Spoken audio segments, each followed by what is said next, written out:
What's up, everybody? Here we are with our Week 2 wide receiver spotlight. Our receiver of the week is DK Metcalf. While he didn't produce any crazy stat lines like some of the other guys this week, he was shadowed by the NFL's very best in Stephon Gilmore, and he certainly rose to the occasion. The first clip is his second reception of the night. You'll see him at the top of your screen. There really isn't anything too sexy about this route. He does a really nice job threatening off the ball in his vertical stem, 3 full strides prior to rolling or pressure stepping to his slant. Now you'll notice him do a great job matching physicality with Gilmore when Gilmore tries to latch that right arm onto DK's shoulder pad. Metcalf responds with an extended shed or arm bar. Once again, terminology is completely arbitrary. And this ultimately creates the separation at the break point.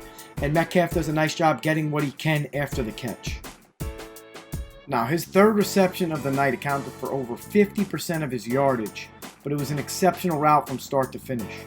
Metcalf has what we call a throwback route here, where he sells that deep cross, that deep over, diagonal, whatever you want to call it, prior to returning it back high to the corner.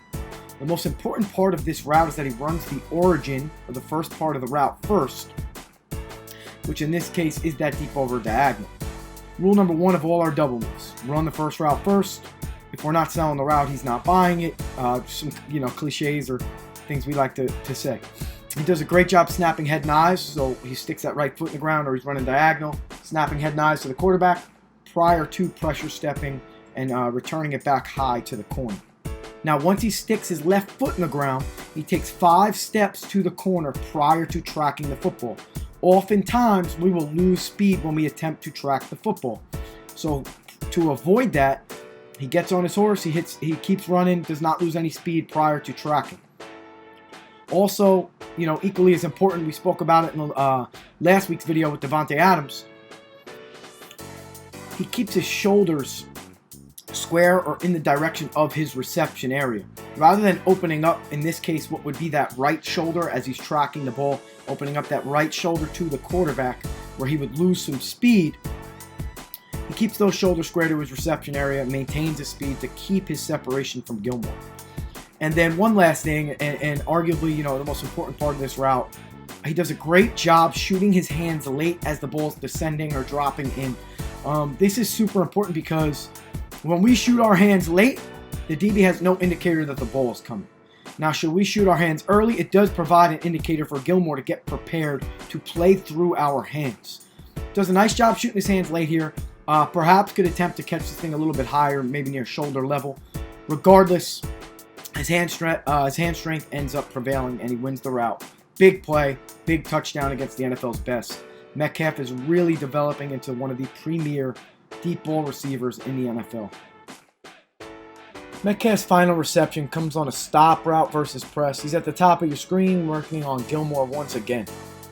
Now, stop versus press to wideouts just means vertical until route depth. So our job is to convince, or Metcalf's job is to convince his cover defender that he's trying to win down the field. He's trying to win vertical, run a fade, run a go ball, whatever you want to call it. He does a really nice job with a sudden change of body language to speed up Gilmore. You'll notice him kind of tempo his first 2 steps and then really put his head down to sell the vertical. Now, near route depth, Gilmore shoots to Metcalf's shoulder pad to try and expand him or get hands on him. But Metcalf continues vertical prior to throwing Gilmore by. The suddenness of the throw by is essential here, because should Metcalf attack Gilmore's expanded arm a little bit early, it could provide an indicator that he's going to be breaking. But Metcalf pushes all the way up to route depth before executing that throw by at the elbow in order to maximize separation. And then Metcalf does what he does best. He's a freak. We all know his size and stature and his speed. Just does a great job finishing, getting all he can after the catch. And that'll do it for our Week 2 receiver spotlight with DK Metcalf as our receiver of the week. Once again, guys, thank you for tuning in. Hope you were able to learn something.